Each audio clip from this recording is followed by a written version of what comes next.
नमस्कार दोस्तों, मैं टिंकू राठौर आप सभी का आपके अपने यूट्यूब चैनल पाई अध्ययन में स्वागत करता हूं। जैसा कि आपको पता है कि बीएससी मैथमेटिक्स की क्लासेस शुरू हो चुकी हैं और सेकंड सेमेस्टर के यूनिट फर्स्ट हम सॉल्व कर रहे हैं मैट्रिक्स, जिसका चैप्टर 1 भी मैट्रिक्स ही है। और ये आज का लेक्चर नंबर कौन सा है? तो आप कहेंगे सर ये लेक्चर नंबर 3 है, ठीक है ना। इस लेक्चर नंबर 3 में हम लोग क्या क्या पढ़ेंगे, पहले उससे समझते हैं। आज के लेक्चर में हम ट्रांसपोज ऑफ अ मैट्रिक्स यानी कि किसी भी आव्यूह का परिवर्त पढ़ेंगे। ऑर्थोगोनल मैट्रिक्स पढ़ेंगे यानी कि लंबकोणीय वक्र जिसे कहते हैं या लंबकोणीय आव्यूह कहते हैं। थ्योरम 1 पढ़ेंगे, बहुत ज्यादा आती है, और थ्योरम 2 भी हम पढ़ेंगे विद प्रूफ यहाँ पर, ठीक है। और हम फिर इसके ऊपर सारे क्वेश्चंस करेंगे कि किस किस टाइप के क्वेश्चन बन सकते हैं। तो ये हमारा आज का टॉपिक रहेगा। इसमें इतने टॉपिक्स को हम लोग फिनिश करेंगे। और आप लोगों ने अभी तक हमारे यूट्यूब चैनल पाई अध्ययन को सब्सक्राइब नहीं किया तो सब्सक्राइब कर लीजिए और अपने दोस्तों को इस चैनल के बारे में बताइए, शेयर करिए, जिससे कि ज़्यादा से ज़्यादा बच्चे यहाँ पर इस चैनल से जुड़ेंगे। फिर मैं लाइव क्लास लेना शुरू कर दूंगा और एकदम बेहतरीन तरीके से। देखिए, ये तो इसमें कोई शक नहीं है, इस चैनल से आपको क्वालिटी कंटेंट मिलेगा, बिल्कुल जीरो से हीरो बनने वाला कंटेंट मिलेगा। यानी कि बिल्कुल जीरो से पढ़ाएंगे और एकदम एडवांस लेवल तक, ठीक है। चलिए बढ़ते हैं। तो आज के टॉपिक पर हम लोगों ने कुछ टाइप्स कवर कर लिए थे इसके मैट्रिक्स के।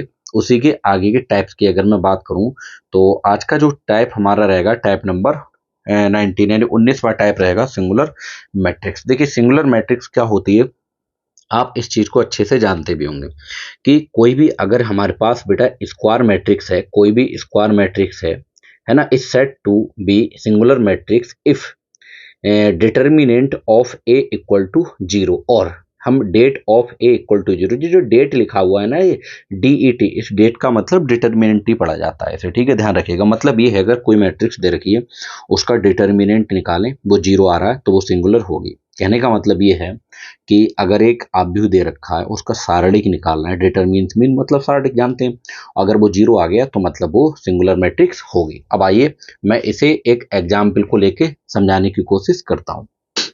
अगर मैं इसका एक एग्जाम्पल लूँ तो थोड़ा सा ध्यान से समझना है। देखिएगा, अगर मैं यहाँ से एक एग्जाम्पल की बात करूँ, ठीक है ना, तो अगर मैंने एक मैट्रिक्स ए इक्वल टू अपनी तरफ से ये ले ली, एक मैट्रिक्स मैंने मान ली अपनी तरफ से, बेटा ये ले ली हमारे पास कौन कौन सी, कि ऐसे करके ले लीजिए 1 1 1 और ये 1 1 1 और उसके बाद में ये 1 1 1। इस तरीके से मैंने एक मैट्रिक्स ले ली। अब मुझे पता करना है कि ये सिंगुलर है या नहीं है, तो मैं इसका सीधी सी बात है क्या निकालूंगा, डिटर्मिनेंट निकालूंगा। भैया हमें बताएगा डिटर्मिनेंट मतलब है, आप इसे ऐसे लिख सकते हैं या इसी को हम लोग ऐसे भी लिख सकते हैं, डिटर्मिनेंट ऑफ ए। क्या लिख सकते हैं? डिटर्मिनेंट ऑफ ए लिख सकते हैं, बात एक ही है। तो आप क्या करेंगे, यहाँ से मैट्रिक्स का साइन हटाएंगे और इस पर डिटर्मिनेंट का लगा देंगे इस तरीके से, 1 1 1 और ये 1 1 1 इस तरीके से, ठीक है ना। और मैं फर्स्ट रो के रिस्पेक्ट में इसका क्या कर दे रहा हूँ, एक्सपेंशन कर दे रहा हूँ, मैं कह दे रहा हूँ इसका विस्तार कर देता हूँ। तो 1 लेंगे तो आपको इसे खोलना तो आता ही होगा। जैसे अगर मैंने इस 1 को लिया तो ये 1 जिस रो में आ रहा है उसे छोड़ दो, फर्स्ट रो में आ रहा है और फर्स्ट कॉलम में छोड़ दो, बाकी जो बच गया उनकी कर देंगे क्रॉस मल्टीप्लाई ऐसे करके, ठीक है। तो यहाँ पर हम ये कह सकते हैं 1 को लेंगे तो 1 माइनस 1 आएगा, बीच में माइनस, फिर माइनस का लेते हैं, प्लस माइनस प्लस ऐसे चलता है। फिर इस वाले 1 को लेंगे और इस वाले 1 को लेंगे तो ये इस कॉलम में है और इस रो में, दोनों छिपाएंगे तो 1 की इस 1 से मल्टीप्लाई करेंगे बनाएगा, बीच में माइनस और 1 की 1 से मल्टीप्लाई करेंगे बनाएगा। आपको एक्सपेंड करना आता होगा, प्लस का 1। फिर से इस वाले 1 को लेंगे तो इसके ये वाला कॉलम और इस वाले रो को एलिमिनेट करिए, छिपाइए, तो 1 की 1 से मल्टीप्लाई बना जाएगी और इस 1 की इस 1 से करेंगे तो बना जाएगी। जब हम इसको सॉल्व करने की कोशिश करेंगे बेटा तो ये हमारे पास 1 इंटू 1 में से बन जाएगा 0 और माइनस 1 1 में से बन जाएगा 0, प्लस 1 1 में से बन जाएगा 0, 1 की 0 से मल्टीप्लाई 0 माइनस 0 प्लस 0, 0 में 0 ऐड करो या सब्सट्रैक्ट करो उससे फर्क नहीं पड़ता, आता है 0। तो ये क्या आ गया 0। और आपको पता है अगर किसी भी मैट्रिक्स का डिटर्मिनेंट 0 आता है तो वो सिंगुलर मैट्रिक्स होती है। तो इसका मतलब ये हो गया कि ए हमारे पास क्या है, एक सिंगुलर मैट्रिक्स है। तो बाद में यहाँ लास्ट में लिखेंगे कि देयरफॉर कह सकते हैं A is a singular matrix, singular matrix, ये क्या है बेटा, सिंगुलर मैट्रिक्स है। तो ये सिंगुलर मैट्रिक्स की क्या होती है, पहचान होती है। इस तरीके से हमें सिंगुलर मैट्रिक्स को समझना था, ठीक है ना। अगर मैं बात करूं, ये देखिए यहाँ पर थोड़े से एरर है, इसे भी मैं यहाँ पर सही करा देता हूँ। यहाँ पर सिंगुलर लिखा है तो आप लोग यहाँ पर नॉन और लगा लीजिएगा, नॉन सिंगुलर, ठीक है। टाइपिंग में थोड़ी सी मिस्टेक हो गई है। नॉन सिंगुलर मैट्रिक्स क्या होती है आप समझ ही चुके होंगे। सिंगुलर मैट्रिक्स में अगर किसी भी मैट्रिक्स का हम डिटर्मिनेंट फाइंड करें तो वो जीरो आता है, और नॉन सिंगुलर में जीरो नहीं आता, नाम से ही पता चल रहा है। तो कैसे लिखेंगे, a square matrix A capital A is said to be non singular matrix if determinant of A और determinant of A not equal to किसके हो, जीरो के।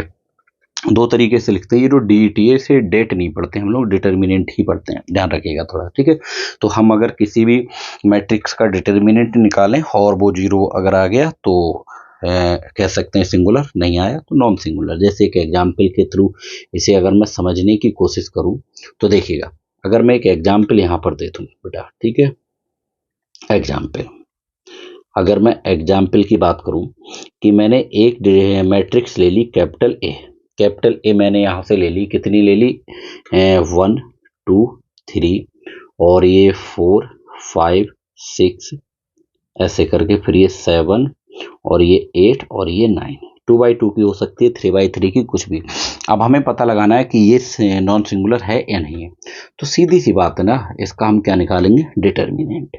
तो जब हम इसका डिटर्मिनेंट निकालेंगे, या हम इसे डिटर्मिनेंट ऑफ ए भी बोल सकते हैं ऐसे करके, ठीक है। जब इसे निकालेंगे तो इस पर हम क्या करेंगे, ये डिटर्मिनेंट का साइन लगा देंगे, मैट्रिक्स का साइन हटा के, 1 2 3, और ये 4 5 6 और ये 7 8 9। जब हम इसे इसका विस्तार करेंगे, यानी कि एक्सपेंड करेंगे, इसे ओपन करेंगे, तो फर्स्ट रो के रिस्पेक्ट में करना है, वन लेंगे तो वन के अपोजिट रो और कॉलम को दोनों को ऐड कर देंगे, और बाकी जो बचेगा उनकी क्रॉस मल्टीप्लाई। 9 पंजे हो जाएगा 45, बीच में माइनस, और 6 अट्ठे हो जाएगा 48, फिर माइनस होता है, और इस 4 को लो तो 4 जिस कॉलम में उसे ऐड करिए, जिस रो में उसे ऐड करिए, तो 9 दूनी हो जाएगा 18, बीच में माइनस, और 8 तियां कितना हो जाएगा 24। फिर ये प्लस का 7 लेंगे और 7 के अपोजिट रो और कॉलम को ऐड कर लीजिए, तो 6 दूनी हो जाएगा बेटा 12, और माइनस 3 पंजे हो जाएगा 15। जब इसे कैलकुलेट हम लोग करेंगे तो 1 × 45 में से 48 जाएगा, माइनस का 3 यानी कि 3 बचेगा, -4, 18 में से 24 घटाएंगे, माइनस का 6, और ये 7, 12 में से 15 घटाएंगे तो ये माइनस का 3 बचेगा, ठीक है। इस तरीके से ये लाइन आ जाएगी। जब इसे कैलकुलेट करेंगे तो यहाँ माइनस का 3 आएगा, और यहाँ माइनस माइनस क्या हो जाएगा, प्लस, और 6 चौक 24, और प्लस और माइनस हो जाएगा माइनस, 7 तियां 21। मतलब यहाँ से हमारे पास -3 और -21, ये हो जाएगा माइनस का कितना, 24, और ये प्लस का 24। प्लस के 24 से यहाँ पर हम लोग प्लस के 24 से माइनस का 24 तो काट देंगे, तो ये कितना आ गया निकल के, यहाँ से जीरो आ जाएगा।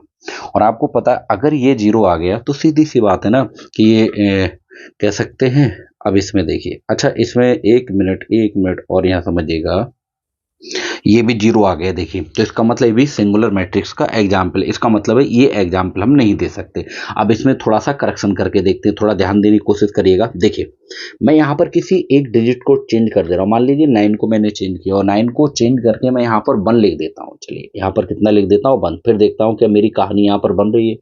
अगर मैंने 1 लिखा तो चेंज किस में आया है, तो यहाँ पर भी मेरे पास 1 हो जाएगा। बस इसी चीज को यहाँ पर थोड़ा सा फोकस करना है, क्योंकि किसी चीज को रटा नहीं जा सकता, आप जानते हैं। 1 ले लिया तो मैंने यहाँ पर 1 लूंगा, तो 1 के अपोजिट रो और कॉलम को छिपाऊंगा, हाइड कर दूं, तो 5 एकम यहाँ पर हो जाएगा बेटा 5। मतलब यहाँ पर कितना आ जाएगा, 5 आ जाएगा। यहाँ कितना आ जाएगा, फिर हमारे पास 5 आ जाएगा, ठीक है। जब हाइड करेंगे इस वाले रो को और इस कॉलम को, तो 5 एकम 5, 8 छन 48, यानी कि वो बिल्कुल सही है, ठीक है ना। आप कहेंगे एकदम सही है।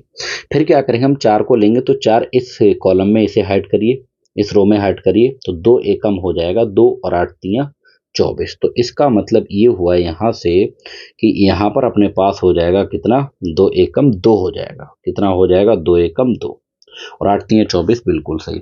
फिर प्लस का 7 लेंगे तो इस कॉलम में इसे हाइड करेंगे और जिस रो में इसे हाइड, तो 6 दूनी हो जाएगा 12 बिल्कुल सही है, और 5 3 15 बाकी का सही। बस इसी को कैलकुलेट कर लेना है। तो एग्जाम्पल आपको खुद से सेट करना है। जो एग्जाम्पल मैं दे रहा हूँ जरूरी नहीं कि वही मतलब एग्जाम्पल बिल्कुल फिट बैठे, तो ऐसा नहीं करना है। तो इनके ब्रैकेट्स में जो है बस इन्हीं में थोड़ा सा चेंज आएगा और किसी में कोई चेंज नहीं आएगा। आइए मैं यहाँ से कराता हूँ। देखिए 45 में से अगर मैं 48 मतलब 5 में से 48 को घटाऊंगा तो ये माइनस का कितना बचेगा, तो आप कहेंगे सर 43, ठीक है। और 2 में से 24 को माइनस करेंगे तो माइनस का कितना 22 बचेगा। और ये तो बिल्कुल सही है, 12 में से 15 जाएगा -3, इसे कैलकुलेट कर लो तो ये माइनस का 43 आएगा। माइनस माइनस प्लस का 22 चौक 88 होता है, और प्लस माइनस माइनस 7 3 कितना 21। तो ये माइनस माइनस के ऐड हो जाएंगे तो ये 4 और 2 4 6, वो भी क्या है कि माइनस के प्लस के 88। तो यहाँ से 88 पॉजिटिव, प्लस के ज़्यादा है, प्लस के बचेंगे। 8 में से 4 जाएगा 4, 8 में से 6 जाएगा 2, यानी 24, जो कि नॉट इक्वल है किसके, 0 के। आप समझ गए। तो ये एग्जाम्पल इस तरीके से हमें सेट करना था। आप कुछ समझ गए होंगे कि मैं क्या कहने की कोशिश कर रहा हूँ। हमें पता अगर किसी भी मैट्रिक्स का डिटर्मिनेंट अगर वो नॉट इक्वल 0 होता है, मतलब वो नॉन सिंगुलर मैट्रिक्स होती है। तो लास्ट में हम ऐसे करके लिख देंगे इसे कि therefore A is a non singular. A is, writing पे मत जाना, ठीक है, राइटिंग आप अपनी सही करिए। A is a non singular non singular matrix, non singular matrix. तो ये हमारा इसका फाइनल एक्सप्लेनेशन हो गया। तो इस तरीके से हमें समझना है कि सिंगुलर मैट्रिक्स मीन्स हमारे पास 0 आना चाहिए, नॉन सिंगुलर मीन्स मतलब क्या आना चाहिए, 0 नहीं आना चाहिए। अगर मैं इसकी बात करूं बेटा, देखिएगा ट्रांसपोज ऑफ अ मैट्रिक्स, अगर मैं टाइप नंबर 21 की बात करूं, ट्रांसपोज ऑफ अ मैट्रिक्स की क्या होती है। देखिए इसे सीधे से शब्दों में आप समझिए, ट्रांसपोज ऑफ अ मैट्रिक्स जिसे हम हिंदी में परिवर्त आव्यूह कहते हैं। आप लोगों ने 12th क्लास में पढ़ा होगा। जो हिंदी मीडियम वाले हैं उन्होंने परिवर्त आव्यूह पढ़ा होगा, इंग्लिश मीडियम वालों ने ट्रांसपोज पढ़ा होगा मैट्रिक्स का। कुछ और नहीं होता है, कोई अगर मैट्रिक्स हमें दे रखी है तो उसकी रो को कॉलम में चेंज कर दो और कॉलम्स को रो में चेंज कर दो। तो ऐसा करने पर हमारे पास जो न्यू मैट्रिक्स मिलती है उसे कोई हम लोग ट्रांसपोज मैट्रिक्स कहते हैं, किसकी, जो गिवन मैट्रिक्स होगी। जैसे समझिएगा, आइए यहाँ लिखा देखिए, द लिखा है बेटा कि the matrix obtained by converting rows of a matrix capital A into columns and columns into row is called transpose matrix of A. It is denoted by A dash और A to the power T। ठीक है, मतलब इसमें मैंने वही लिखा है बेटा कि मतलब कोई मैट्रिक्स है उसे रो को कॉलम में बदल दो और कॉलम को रो में बदल दो। ऐसा करने पर जो मैट्रिक्स मिलेगी उसी को हम लोग ट्रांसपोज मैट्रिक्स कहते हैं। और ये केवल डेफिनेशन और एक एग्जाम्पल लिखने के लिए बेटा ये कानपुर में आया हुआ है 2018 में। ये देखिए कानपुर में 2018 में आया हुआ क्वेश्चन है। तो आइए इस चीज को हम लोग थोड़ा एक एग्जाम्पल के थ्रू समझने का प्रयास करते हैं। अगर मैं यहाँ पर एक एग्जाम्पल बेटा दे दूं आपको, देखिएगा अगर मैं यहाँ पर एक एग्जाम्पल दे दूं आपको, एग्जाम्पल में एक मैट्रिक्स मैंने यहाँ पर ले ली, एक मैट्रिक्स बेटा यहाँ से मैंने ले ली कैपिटल ए बराबर, यहाँ पर ले ली 1 2 3 4 5 6 7 8 और ये 9 यानी कि 9। ठीक है, ये मैट्रिक्स है। अगर मैं आपसे ये कह दूं इसके मुझे ट्रांसपोज मैट्रिक्स चाहिए, क्या चाहिए, ट्रांसपोज मैट्रिक्स। तो देखिएगा ध्यान से, यहाँ लिखेंगे ट्रांसपोज मैट्रिक्स ए, तो लिखेंगे transpose of matrix A, of matrix A, यानी कि ए की अगर मैं ट्रांसपोज मैट्रिक्स लिखूंगा तो मैं इसे ए डैश भी बोल सकता हूं और ए टू दी पावर टी। तो कुछ और नहीं करना, ये जो फर्स्ट रो दिख रही है ना 1 2 3, इसे फर्स्ट कॉलम में कन्वर्ट कर देंगे 1 2 3, और ये जो सेकंड रो दिख रही है 4 5 6, इसे हम सेकंड कॉलम में कन्वर्ट कर देंगे। इसमें जो थर्ड रो दिख रही है हमारे पास उसे थर्ड कॉलम में कन्वर्ट कर देंगे 7 8 9। बताइए, रो को कॉलम में, कॉलम को रो में चेंज कर दिया। आप चेक करिए, जो रो है वो कॉलम बन गया होगा, जो कॉलम है वो रो बन गया होगा। तो इस तरीके से हमें इस चीज को समझना था। ठीक है ना, क्लियर है बात। आ जाइए बढ़ते हैं नेक्स्ट। इसके बाद में कुछ थ्योरम्स हैं बेटा, इन्हें आपको डायरेक्ट ध्यान में रखना है, 12th क्लास की ही थ्योरम्स हैं। देखिए, अगर यहाँ पर if capital A dash and B dash B the transpose of A and B respectively, यानी कि ए डैश जो है वो ए का ट्रांसपोज है और जो बी डैश है वो किसका ट्रांसपोज है, बी, यानी कि ए डैश है वो ए का परिवर्त है और बी डैश जो है वो बी का परिवर्त है। तब हमें ध्यान रखना चाहिए, अगर ये हमें याद रखिएगा, अगर ये हमारे पास बेटा सारी प्रॉपर्टी बहुत अच्छे से मतलब माइंड में है तो अपने दिमाग में बिठा लेना, आगे की जितनी भी प्रॉपर्टी आने वाली इसी के बेसिस पे समझना है हमें। ये 12th क्लास के हैं, ये आराम से समझे जा सकते हैं क्योंकि एक बार पढ़े हुए हैं। अगर ये समझ में आ गया तो आगे की सारी चीजें स्मूथली समझ में आ जाएंगी। ठीक है, देखिए, अगर हम किसी भी मैट्रिक्स के डैश का डैश निकालते हैं तो वो वापस उसी मैट्रिक्स के इक्वल आ जाता है। मतलब किसी मैट्रिक्स का अगर हम डैश का डैश निकालेंगे बेटा तो वो वापस उसी के इक्वल आ जाएगा, ध्यान रखने की कोशिश करिएगा। क्लियर है? आप कहेंगे सर क्लियर है एकदम। फिर हम क्या करेंगे, अगर हम a प्लस बी यानी कि दोनों को ऐड करेंगे उसका डैश निकालेंगे तो वो उनके अलग अलग डैश के बराबर होगा। Where A and B being of the same size, same size का मतलब है ए और बी सेम साइज के होना चाहिए, यानी कि सेम ऑर्डर के होना चाहिए। मतलब अगर पहला m बाई एन का है तो दूसरा भी m बाई एन का होना चाहिए, आप मैंने अलग अलग नहीं होना चाहिए। इसमें समझिए कि यहाँ पर एक कांस्टेंट, अगर किसी भी कांस्टेंट को साथ में लेके उसका ट्रांसपोज निकाला जाए, डैश निकाला जाए, तो वो उसके कांस्टेंट पर कोई फर्क नहीं पड़ता है, वो कांस्टेंट एज इट इज बाहर आ जाता है, केवल जो मैट्रिक्स है उसका ट्रांसपोज निकाला जाता है। वेर के wing any complex number, complex number कह सकते हैं, कोई स्केलर कह सकते हैं, इस बात को ध्यान रखिएगा। चौथी प्रॉपर्टी ये है, देखिए इसे लिखा तो वैसे ऐसे जाता है लेकिन इसे लंबी चौड़ी अगर अंग्रेज बने हम लोग तो ऐसे बोल सकते हैं कि the reversal law for transpose और the transpose of the product is the product of the transpose taken in the reverse order. ठीक है ना, कहने का मतलब ये है कि अगर हम दो मैट्रिक्स के प्रोडक्ट का डैश निकाला, प्रोडक्ट मीन्स गुणन का डैश निकालें, ठीक है, तो वो बाद वाले का डैश इंटू पहले वाले का डैश होता है। यानी कि यहाँ पर अपने पास जो बी बाद में है तो यहाँ बी पहले आ जाएगा और यहाँ ए पहले है तो ए बाद में चला, इसी को रिवर्सल लॉ भी कहते हैं। ठीक है, तो ये बात कहने की कोशिश उन्होंने की है। ठीक है, तो इसमें ध्यान रखिएगा। तो ये हमारे पास जो चार प्रॉपर्टी है, ये प्रॉपर्टी आपको बहुत अच्छे से, इनमें सबसे ज्यादा इंपॉर्टेंट ये वाली प्रॉपर्टी बेटा, ये वाली। ठीक है, तो उम्मीद करता हूँ कि आपको ये बात समझ में आई होगी और ये 12th क्लास से रिलेट करती है, कोई अलग से नहीं है।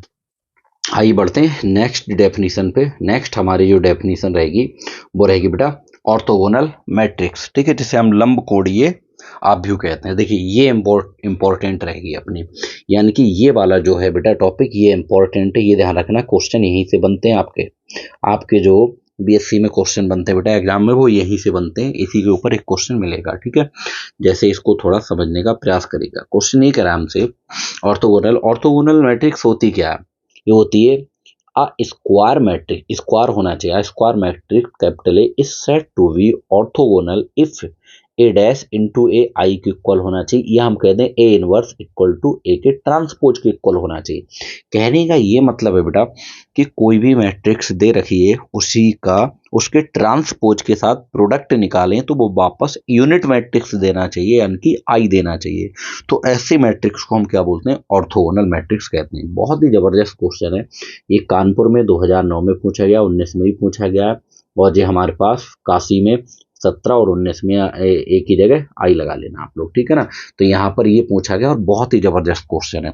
इसका प्रूफ मांगा जाता है। देखिए प्रूफ कैसे कहते हैं, पूरी थ्योरम यहाँ पर प्रूफ करके यहाँ पर दिखाऊंगा ये चीज कैसे करके आती है। ठीक है, आ जाइए प्रूफ करते हैं थोड़ा सा इसे, तभी क्लियर होगा। अब मेरी बात थोड़ी समझने की कोशिश करिएगा। प्रूफ में हमें यह समझने की जरूरत है कि इसे ऑर्थोगोनल कैसे करके, यानी ए डैश ए इक्वल टू आई कैसे करके दिखाया जा सकता है, ऑर्थोगोनल कैसे प्रूफ। तो सबसे पहले देखिए, अगर किसी भी मैट्रिक्स को हम ये प्रूव कर दें कि वो हमारे पास नॉन सिंगुलर मैट्रिक्स है, अगर किसी भी मैट्रिक्स को हम नॉन सिंगुलर प्रूव कर दें, ठीक है ना, तो अपने दिमाग में बिठा लेना कि नॉन सिंगुलर मैट्रिक्स जब प्रूफ हो जाएगी तो वो ऑर्थोगोनल हो जाएगी। या हम कहते हैं किसी भी मैट्रिक्स को इन्वर्टिबल मैट्रिक्स प्रूव कर दें तो वो ऑर्थोगोनल हो जाएगी। और आपको ये ध्यान रखना चाहिए कि कोई भी मैट्रिक्स नॉन सिंगुलर तब होती है जब उसका डिटर्मिनेंट जो होता है वो नॉट इक्वल टू जीरो होता है, यानी कि जीरो को इक्वल नहीं। तो हम पूरा प्रयास करेंगे इसमें कि किसी भी मैट्रिक्स जो ए दे रखी है उसका डिटर्मिनेंट नॉट इक्वल टू 0 दिखाने के। आइए करते हैं इस चीज को शुरू। उसके लिए हमें मान के चलना पड़ेगा। हमें यहाँ मान के चलना है बेटा कि लेट कैपिटल ए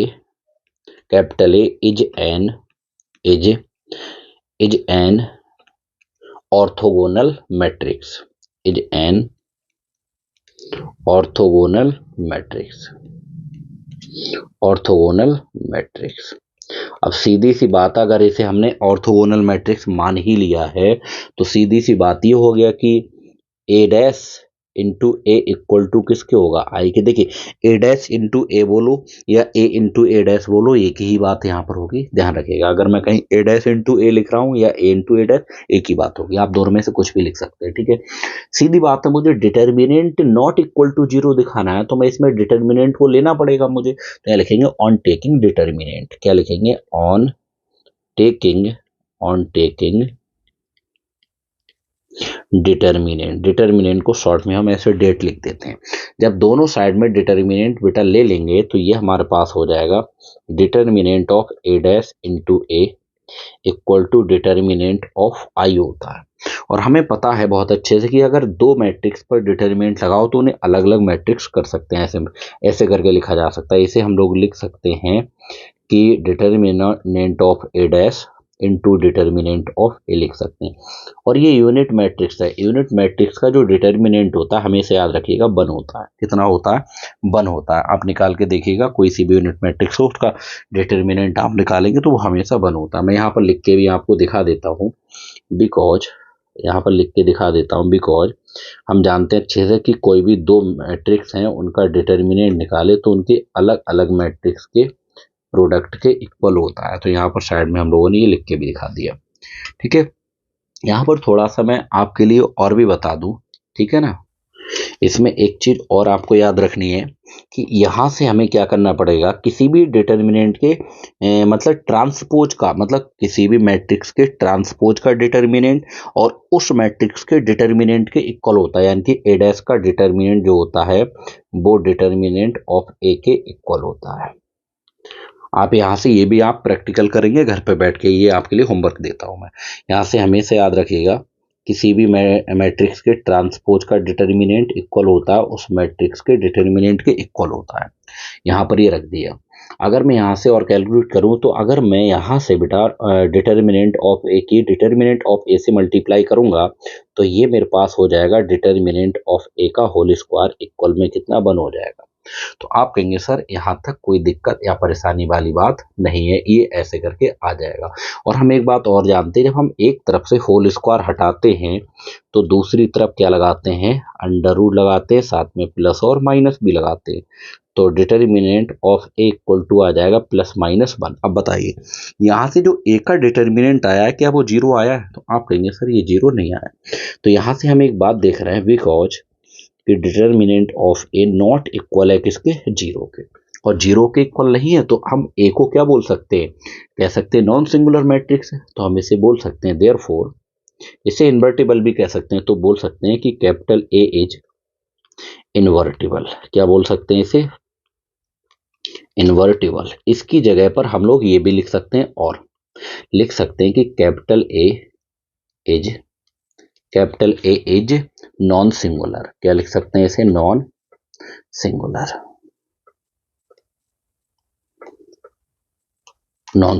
ये नॉन सिंगुलर मैट्रिक्स है। और आप अच्छे से जानते हैं अगर हमारे पास कोई भी मैट्रिक्स को नॉट इक्वल टू 0 दिखा दो तो वो ऑर्थोगोनल बेटा प्रूफ हो जाती है, वो 100% ऑर्थोगोनल प्रूफ हो जाती है। तो लास्ट में हम ऐसे करके लिख देंगे, hence capital A is an orthogonal matrix. और ये हमें प्रूफ मांग रहा था तो ये बात प्रूफ हो गई। तो यहाँ पर हम लोग क्या लिख देंगे बेटा, प्रूव्ड लिख देंगे।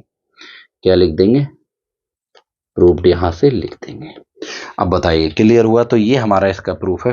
अगर हमें प्रूफ करने के लिए आता है, कई बार पूछा गया कानपुर में भी और काशी में भी, काशी है, वहां पर एक ही जगह आई कर लीजिएगा। तो ऑर्थोगोनल मैट्रिक्स को प्रूफ करना है तो ये सिंपल सा प्रूफ है, आराम से इस बात को आप लोग समझ चुके होंगे। तो इस तरीके से हमें प्रूफ करना चाहिए था। समझ गए मेरी बात को? तो उम्मीद करता हूँ ये बात आपकी समझ में आई होगी। जैसे आ जाइए थ्योरम 1 की ओर बढ़ते हैं थोड़ा। थ्योरम 1 हमारे पास क्या है?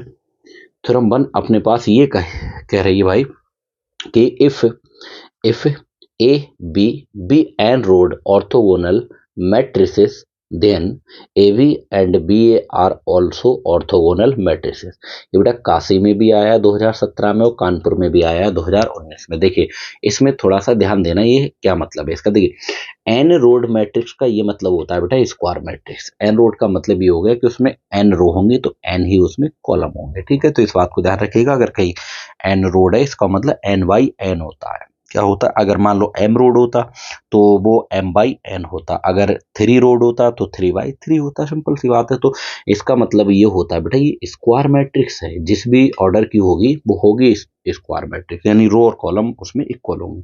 तो आइए इसे भी प्रूव करते हैं। इन्होंने कहा है ए और बी तो हमारे पास क्या है बेटा एन रोड ऑर्थोगोनल मैट्रिक्स है। ये तो ए और बी ऑलरेडी ऑर्थोगोनल है।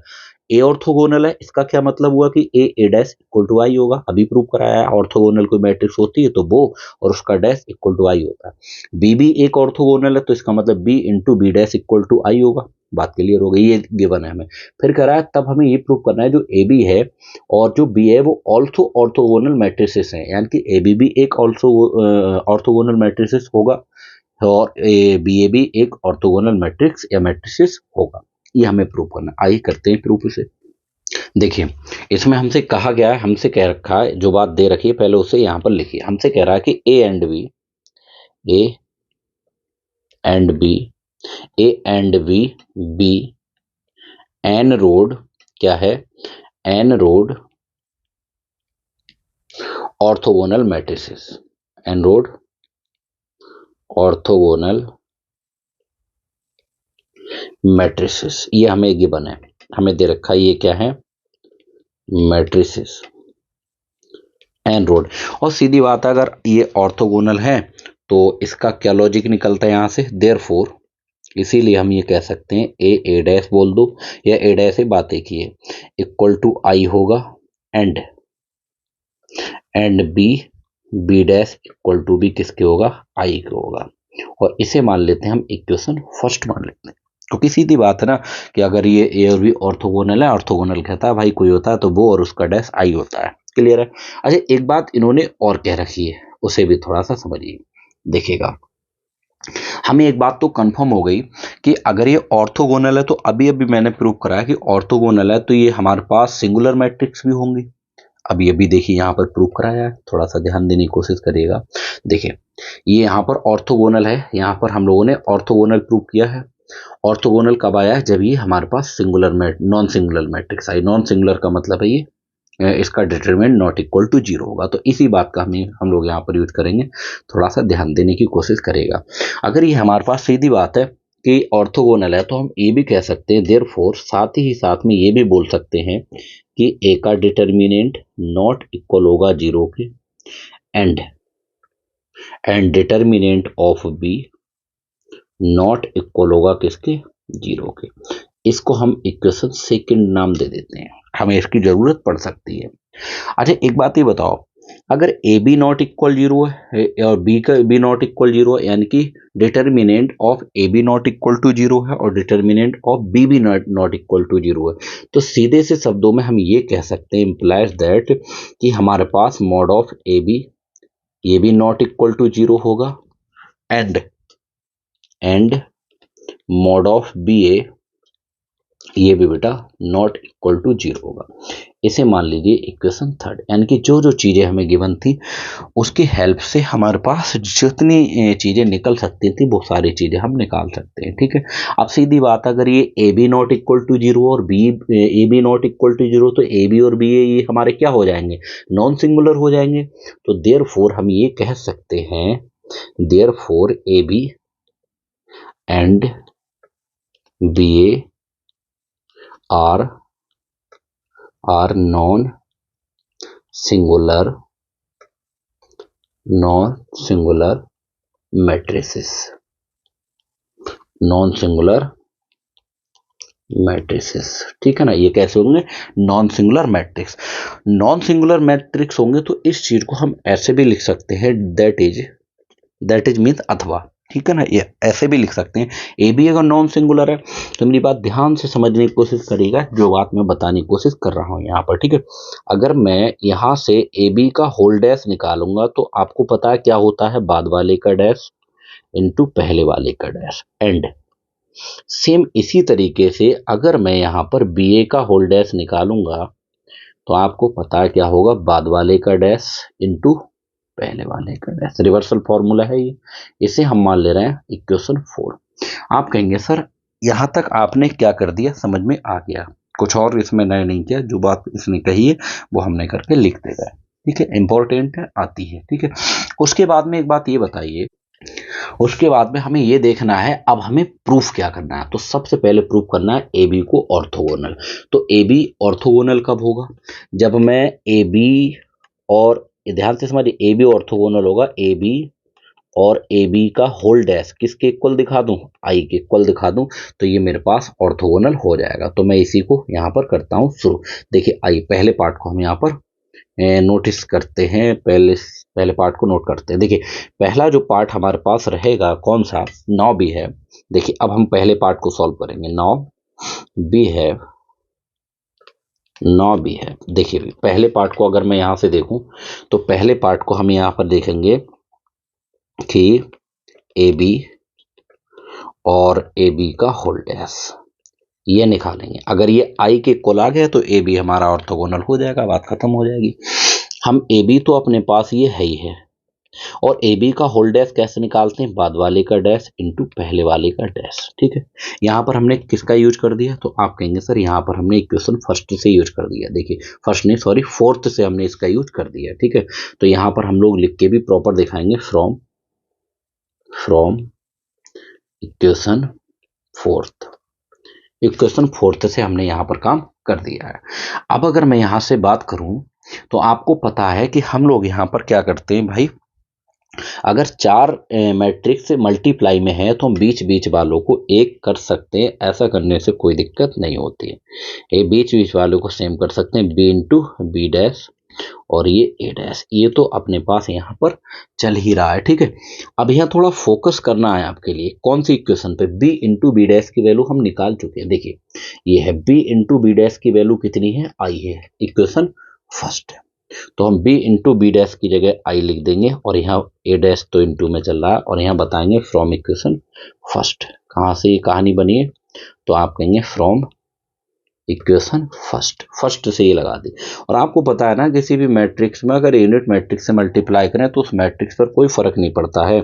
तो आप ए आई इक्वल टू ए लिख सकते हैं, या I into A dash equal to A dash लिख सकते हैं। तो ये A I equal to A into A dash, कौन सा रूल लग गया यहाँ पर बताएंगे, बिकॉज हम जानते हैं ए आई इक्वल टू आई ए क्या होता है भाई, ए ही होता है। यूनिट मैट्रिक्स से किसी भी मैट्रिक्स में मल्टीप्लाई करो उस पर कोई फर्क नहीं पड़ता, वो वन की तरह काम करता है। और ये हमारे पास ए इंटू ए डैश, इसकी वैल्यू हम लोग निकाल ही चुके हैं, कितनी है, तो आप कहेंगे ए इंटू ए डैश की वैल्यू गिवन है आई। तो हम इसकी जगह पर क्या रख सकते हैं, तो आप कहेंगे सर इसकी जगह पर हम लोग आई लिख सकते हैं, क्या लिख सकते हैं, आई। और ये वैल्यू लगाई कहाँ से, तो आप कहेंगे सर फ्रॉम इक्वेशन 1, ठीक है ना, ये लगा दिया हम लोगों ने। तो आप देखिए मैंने ए बी और इंटू ए बी का जो डैश निकाला, ट्रांसपोज निकाला, वो आई के इक्वल आ गया। इसका मतलब ए बी क्या हो गया, ऑर्थोगोनल हो गया, बात फाइनल हो गई। तो हम कह देंगे यहाँ से देयरफॉर ए बी, क्या कह सकते हैं हमारे पास बेटा, therefore A B is orthogonal, orthogonal, A B is orthogonal, orthogonal, ठीक है ना, ऑर्थोगोनल, स्पेलिंग पे नहीं जाना है, ठीक है ना। तो ये हमारे पास पहला वाला पार्ट क्या हो गया, तो आप कहेंगे सर ये तो पहला पार्ट हमारे पास प्रूफ हो गया। तो पहले पार्ट पे तो हम लिख देंगे प्रूव्ड।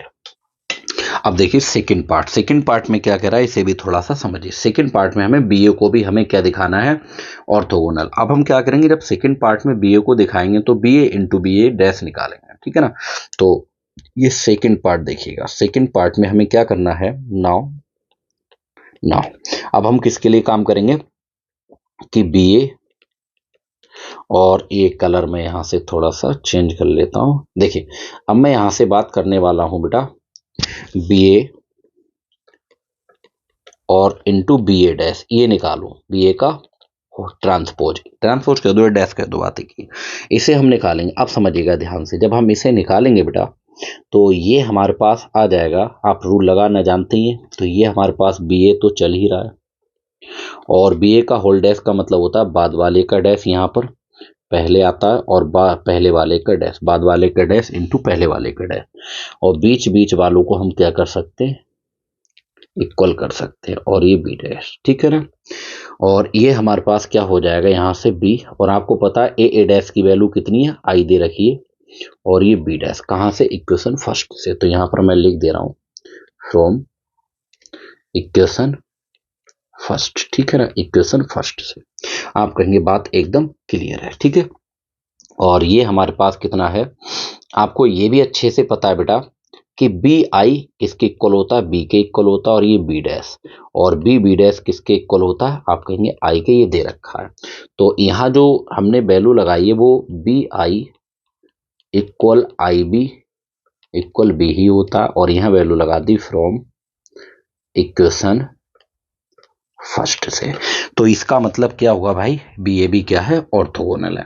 तो हम यहाँ पर लिख देंगे देयरफॉर, क्या लिख देंगे बेटा, therefore B A is orthogonal, orthogonal. तो उम्मीद करता हूँ ये बात आपकी समझ में आई होगी कि ऑर्थोगोनल का मतलब क्या होता है। ऑर्थोगोनल का मतलब है कि कोई भी मैट्रिक्स है और उसी का डैश का कोई मैट्रिक्स उसी के डैश का प्रोडक्ट निकाला जाए, गुणा निकाली जाए, तो वो क्या आना चाहिए बेटा, आई आना चाहिए, ठीक है। तो लास्ट में आप लोग एक लाइन लिख देना, क्योंकि यहाँ पर लाइन बची नहीं है, लाइन बची हुई, चलिए मैं यहाँ लिख देता हूँ। लास्ट में हम इसे ऐसे करके लिख देंगे कि हेंस, कैसे लिख सकते हैं, हेंस, लास्ट में ऐसे लिख सकते हैं हेंस ए बी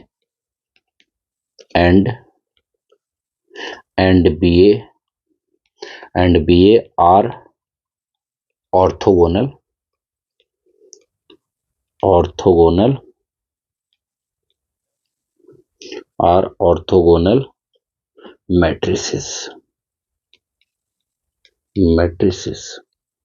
और ये बात हमें प्रूफ करनी थी, तो यहाँ पर हम लोग क्या लिख देंगे, प्रूफ, फाइनल, ये बात हमें प्रूफ करनी थी, ठीक है ना।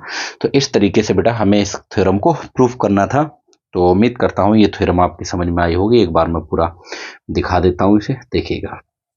देखिए यहाँ से ये, तो जो भी बातें हमें दी हुई थी वो हम लोगों ने यहाँ पर पहले लिख ली, उससे क्या क्या रिजल्ट मिल सकते हैं, क्या क्या लॉजिक लग सकते हैं, वो सारे लॉजिक लगा लिए हम लोगों ने। और उसके बाद में हमने जो भी मैट्रिक्स हमें यहाँ पर प्रूफ करनी थी ऑर्थोगोनल, वो और उसका डैश निकाला, और वो आई आ गया तो प्रूफ हो गया, ठीक है। आ जाइए थ्योरम 2 को भी सॉल्व करते हैं। थ्योरम 2 क्या है हमारे पास, कह रहा है कि if capital A is an orthogonal matrix then A dash and A inverse are also orthogonal. कह रहा है कि ए तो ऑर्थोगोनल दे रखी है हमें क्वेश्चन ने, क्वेश्चन कह सकते हैं इसे, तब हमें ये प्रूव करना है कि ए डैश भी एक ऑर्थोगोनल होता है भाई, और ए इनवर्स भी ऑर्थोगोनल। इन्हें हम रिजल्ट के तौर पे भी याद रखेंगे, जिससे क्वेश्चन करने में हमें थोड़ी सी हेल्प मिल जाएगी। आ जाइए इसे करते हैं प्रूफ, देखिएगा ध्यान से समझिए। यहाँ पर हमें जो चीज़ दे रखी है पहले हम उस पर फोकस करते हैं। बिकॉज हमें एक चीज़ दे रखी है, बिकॉज ए इज ऑर्थोगोनल, क्या है, ए इज ऑर्थोगोनल। और देखिए ए अगर बेटा ऑर्थोगोनल है तो सीधी सी बात हो गई, therefore A into A dash किसके इक्वल होगा, तो आप कहेंगे सर आई के इक्वल हो जाएगा, और इसे हम इक्वेशन फर्स्ट मान लेंगे। कितनी मान लेंगे, तो आप कहेंगे सर इक्वेशन फर्स्ट। अब हमें पहले पार्ट को यहाँ पर सॉल्व करना है, तो मैं पहले पार्ट को यहाँ पर लिख लेता हूँ। तो फर्स्ट पार्ट हमारे पास क्या है, तो आप कहेंगे सर फर्स्ट पार्ट में हमारे लिए किसे दिखाना है, ऑर्थोगोनल, तो आप कहेंगे सर किसे दिखाना है, ए डैश को। और ए डैश ऑर्थोगोनल कब होगा, जब मैं ए डैश के डैश के साथ निकालूं प्रोडक्ट, तो वो आई आना चाहिए, ठीक है। कुल मिलाकर मैं ये कहने की कोशिश कर रहा हूँ, यहाँ से हम लोग निकालने वाले हैं ए डैश को ऑर्थोगोनल दिखाना है, तो ए डैश का प्रोडक्ट निकालना है किसके साथ, ए डैश का डैश के साथ। ये निकालिए और ये आई आना चाहिए। तो ये हमारे पास ए डैश है और आपको पता है ए के डैश का डैश निकालेंगे यानी ए के ट्रांसपोज का ट्रांसपोज निकालेंगे तो वो वापस ए के इक्वल ही आता है। ठीक है, और ए के डैश इंटू ए और इसकी वैल्यू हमें इसे हम ऐसे भी लिख सकते हैं, ए डैश इंटू ए को हम लोग ए इंटू ए डैश लिख सकते हैं। ऐसा करने में कोई दिक्कत नहीं क्योंकि ये कम्यूटेटिव लॉ का फॉलो मतलब पालन करता है, फॉलो करता है कम्यूटेटिव लॉ को। कम्यूटेटिव लॉ का मतलब ये होता है कि क्रम विनिमय नियम का पालन करता है। मैं यहाँ लिख के भी दिखा सकता हूँ। यहाँ पर कौन सा रूल लग गया, बाई कम्यूटेटिव लॉ। क्या लग गया यहाँ पर, कम्यूटेटिव लॉ। ठीक है ना, कम्यूटेटिव लॉ लग गया। ठीक है ना, तो इस बात को उम्मीद करता हूँ आप लोग समझ पाए होंगे। अब आपको पता है ए इंटू ए डैश, इसकी वैल्यू ये देखिए कितनी दे रखी है, तो आप कहेंगे सर ये तो आई दे ही रखी है, तो इसकी जगह हम क्या लिख सकते हैं बेटा, इसकी जगह हम आई लिख सकते हैं। ये वैल्यू लगाई कहाँ से, तो आप बोलेंगे फ्रॉम इक्वेशन 1। अब मुझे एक बात बताइए आप लोग कि यहां से मैंने देखा कि इस मैट्रिक्स का इसी के डैश के साथ प्रोडक्ट निकाला तो वो वापस आई आ गया, मतलब ये ऑर्थोगोनल हो गई। तो हम इसे ऐसे लिख सकते हैं कि देयरफॉर, लिख सकते हैं बेटा कि A dash is orthogonal, is orthogonal. क्या हो जाएगी भाई, ऑर्थोगोनल। ठीक है ना, पहला पार्ट प्रूफ हो गया। अगर मैं सेकंड पार्ट की यहाँ पर बात करूं बेटा, सेकंड पार्ट की बात करूं तो सेकंड पार्ट में हमसे क्या कह रहा है उसे भी थोड़ा सा समझना है। सेकंड पार्ट में हमें दिखाना है ए इनवर्स ऑर्थोगोनल है, और ए इनवर्स ऑर्थोगोनल कब होगा, जब हम ए इनवर्स का ए इनवर्स के डैश निकाल, A inverse into A inverse का डैश निकालो और वो आई आना चाहिए, आ जाए। क्या कहने की कोशिश कर रहा हूँ बताइए। देखिए ए इनवर्स तो है ही अपने पास, ठीक है, और इस ए इनवर्स का डैश, इन दोनों का प्रोडक्ट ये निकालो और ये आई आनी चाहिए।